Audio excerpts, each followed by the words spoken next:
Peppa P. Deleted episode, The Wormhead. This episode was never aired, but some say it existed.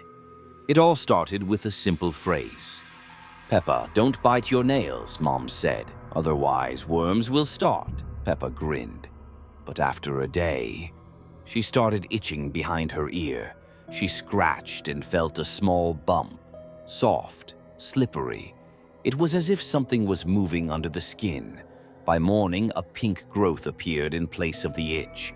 He was throbbing, he was breathing, and then he started to move. Peppa was looking in the mirror, and I saw a second head grow on her neck.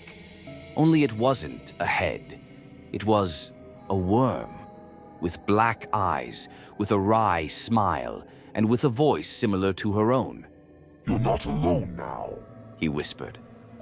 Mom came into the room and didn't notice anything. "Are you going to breakfast?" Peppa opened her mouth, but it wasn't her who spoke. The worm spoke. "We're not hungry. We're already eating." Everything has changed since that day. George got a rash. Dad scratched his ear until it bled. Mom just stared at one point. On the third night, the whole family was sitting at the table. Everyone has their own worm on their shoulder. They were silent. The worms were moving, and they were laughing in other people's voices. Peppa looked in the mirror. Now she couldn't tell herself apart from the worm. They became one being. "It's just you, the spectator," they whispered. The last frame shows the screen slowly filling up with crawling worms. They come from inside the screen, as if they want to get into your room.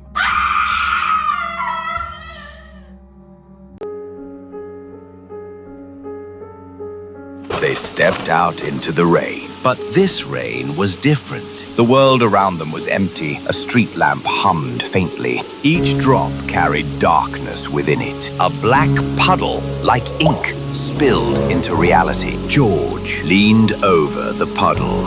Emily grabbed his shoulder, stopping him. "Step back." It seemed the puddle was fading.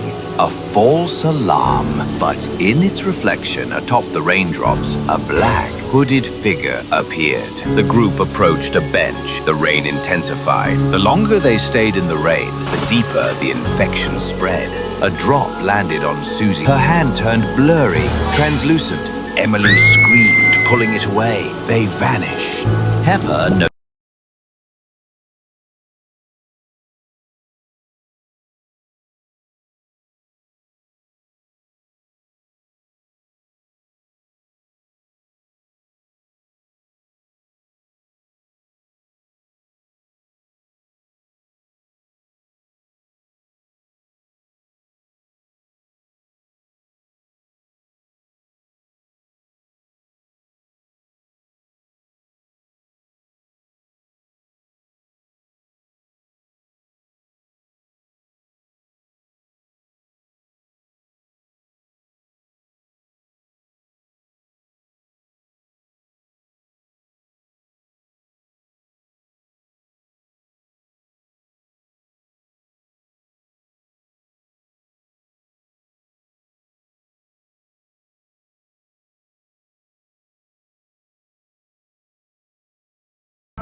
Peppa and George decided to take a walk in the forest and stumbled upon an old, abandoned house. It looked very gloomy. Broken windows, overgrown bushes, creaky door. Inside, it was dark and cold.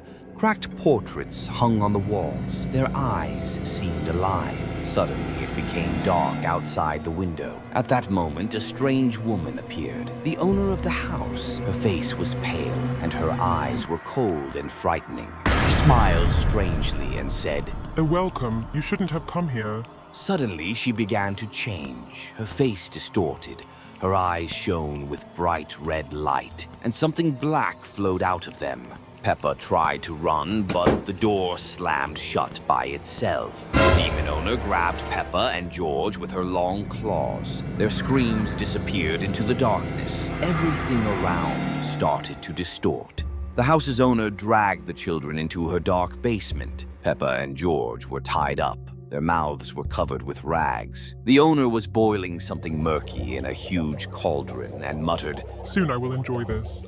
Peppa turned around and saw Susie and Rebecca. They were also tied up and trembling with fear. Suddenly, a familiar, sinister whisper sounded. The door opened. Standing in the doorway was Evie, with tentacles and a sinister smile. She grabbed the house owner with one of her tentacles and swallowed her with a sinister sound. Afterward, Evie smiled sweetly but continued to radiate horror. The children were scared. They already knew what awaited them. Evie wasn't full yet and was planning to fix that. It all started like any other day. Daddy Pig was fixing a floorboard. Peppa, George, and Evie watched. Evie stared into the gap, silent, unmoving, eyes too wide. Don't go down there. Daddy Pig said. Just dust and spiders. That night, Peppa woke up. Strange lights flickered under her door. She heard soft rustling. At the end of the hall, she saw Evie. Peppa, we're waiting. In the living room, the rug was gone. In its place, a gaping hole. She stepped closer. Creak, crack. A hand grabbed her. She was pulled under the floor, into darkness, cold, whispering, laughter. Then a warped version of Evie's song. Peppa trembled. Evie stood before her, body twisted, taller, eyes hollow. You came to play. She whispered. Peppa backed away, touched something. She turned and saw Daddy Pig. His eyes were glowing. She ran. Hands reached out. Faces flickered. Ahead was a light. It was the silhouette of Mummy Pig. She climbed toward the light, and suddenly a white flash. She gasped in bed. In her room, she looked around, panting. Everything looked normal. She exhaled, nervously smiled. But then she looked up. Evie was on the ceiling, smiling. Peppa and Mom were choosing products from the shelves. Soon they noticed a figure in a dark cloak. Sometimes ordinariness concealed something else. The faceless shopper suddenly turned his head. Smooth gray skin was covered with cracks from which black liquid dripped and red dots flickered. Peppa nudged Mom. Look. Instead of the frightening figure, an ordinary shopper smiled and took a can of beans. Peppa approached the exit and looked outside. The cloak of the faceless one flashed in the doorway as he walked away down the street. He had already gone outside. Peppa stepped out onto the square. Among the passers-by, suddenly several faceless ones froze motionless. Gray faces with cracks and red dots flickered in the crowd. The crowd concealed their faces, but they harbored a great secret. One faceless one slowly raised his tentacle-like hand and pointed at Peppa. For a moment, all the passers-by distorted their faces, their skin pale. Cracks filled with black liquid and red dots flared up. Terrified, Peppa spun around and ran into a narrow alleyway. Peppa ran through the tight alley, panicking as she looked back. Black liquid was dripping down the walls, sticking to her little shoes. The streetlights flickered, but there wasn't enough light. Peppa froze at the door. For a moment, everything was completely silent. Only her rapid breathing could be heard. At that very moment, a faceless one leapt out of a puddle. His mouth opened in an inhuman grimace, and tentacles lunged into attack. Deleted episode of Peppa Pig, The Secret Protector. It was an ordinary evening at Peppa Pig's house. Peppa was sitting in her room reading a book. Suddenly, George noticed a strange shadow appearing in the mirror by the window. George called out to Peppa, "Look, what is that?" Peppa approached and saw the silhouette of a monster. George was frightened and hid behind Peppa. At that moment, the shadow began to stretch out from the mirror and transform into a figure.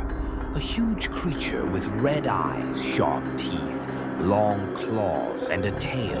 Peppa and George stepped back. The monster started to chase after them. It made terrifying sounds. It seemed no one could protect the little pigs. Peppa ran toward the door. Suddenly, the mirror cracked. A wave of dark energy burst out from the cracks. Everything in the room started glitching. Walls disappeared and reappeared, and the monster kept getting closer. George grabbed his favorite toy, a dinosaur, and shouted, "Help!" Suddenly, the toy in his hand began to move. The little dinosaur grew larger and roared. shielding the small pigs. The monster attacked him. They fought while Peppa and George cowered in the corner of the room, watching this battle with horror. Suddenly, everything went silent. "Dinosaurs!" George exclaimed joyfully. "You defeated the monster. Well done," My mission is complete now. Take care of yourself. said the dinosaur before transforming back into an ordinary toy. At first, George was sad that the dinosaur was no longer alive. But during breakfast, he noticed the dinosaur winking at him, and George smiled. Now he knows that he is always protected. Deleted episode of Peppa Pig. It was not worth going there. A cheerful atmosphere filled the house. Peppa, George, and Susie were gathering to watch a new cartoon. Mommy Pig was preparing treats, and Daddy Pig was telling funny stories. Suddenly, a strange creak sounded inside the house. Peppa and Susie exchanged glances, smiles fading from their faces. What was that? Asked Susie. Probably just the wind. Replied Peppa, but her eyes looked worried. The children decided to explore the house. In the bathroom, they noticed an old pipe pulsing slightly, emitting an ominous sound. Cracks were visible on its surface. Peppa, unable to resist curiosity, stepped closer. Suddenly, the pipes began to shake and whispering voices called out from within. Come down to us. They seemed to say from deep inside, and Peppa felt a shiver run down her spine. At that moment, Mommy Pig returned and sharply said, Children, don't go too close to the pipes. Her voice sounded frightened, These pipes could be dangerous. but her warning only heightened their fear and their excitement. Unexpectedly, the pipes started stretching out like living creatures and grabbed George. Help! Shouted Peppa. Susie rushed to help, but was also caught. You won't escape. A sinister whisper echoed, and Peppa realized they were trapped. What to do? We can't leave. Cried Susie. Peppa watched as the pipes pulled George into darkness. "Peppa! Susie!" he called out as his voice faded away behind the wall. Peppa and Susie were terrified. Don't let go of each other. Shouted Peppa, but it was too late. They felt cold tentacles of the pipes wrap around them, and soon they too were pressed against the wall, unable to move. At that moment, Mommy and Daddy ran into the bathroom, but upon seeing what was happening, they froze in horror. Peppa, George, run! Shouted Mommy Pig, but now the pipes began stretching toward them as well. The parents tried to run, but it was too late. The pipes seized them and they disappeared into darkness. When everything fell silent, only empty walls remained in the bathroom. Peppa and Susie, pressed against the wall, watched as the pipes became still again. Fear and despair flickered in their eyes. They understood that they had lost not only George, but also Peppa's parents. This is a deleted episode of Peppa Pig. It was never aired on TV. The red eye. It starts like a normal day, but Peppa have just a dull pain. Peppa woke up and felt something pulsing in her left eye. "Maybe I had a bad dream," she whispered to herself. But at breakfast, her eye started to itch and water. "Mummy, my eye feels weird," said Peppa. Mummy Pig didn't even look. She just nodded. "Don't touch it, it'll go away." But it didn't. By lunchtime, her eye was bright red, not just bloodshot. It looked unnatural. Peppa stared at herself in the mirror. She couldn't look away. That night, she woke up. The room was pitch black, but her eye glowed red, like a warning light. As she walked to the bathroom, the red light from her eye cast shadows on the walls. And then she saw them, faces, moving on the walls. "You're the first," they whispered. The next morning, George's eye was red too. He just sat there, staring into nothing. When Peppa asked how he felt, he didn't reply. By noon, both of Mummy Pig's eyes were crimson. Daddy Pig wasn't speaking. His eyes were shut, but the skin around them turned purple. Peppa looked around the table. No one was blinking. No one moved. "You're scaring me," she whispered. No one answered. That evening, Daddy Pig stood up. He walked to the mirror, and when he looked at his reflection, his face began to crack. His skin peeled off like rotten plaster. George started laughing, but the laugh turned into a rasping choke. His skin turned pale and blue, like someone who drowned. Mummy Pig collapsed. She didn't get up. From her eyes, thick black tears started to flow. Peppa ran into the nursery. She looked into the mirror. Now both of her eyes were red, but the worst part, her reflection moved before she did. She shut her eyes and heard whispering from all four corners of the room. "Open them. You're not you anymore." When she opened them again, everything was red and black. The colors were gone. The walls were rotten. The floor was alive, and her family stood before her, dead, with glowing crimson eyes. "Turn off the computer," they whispered.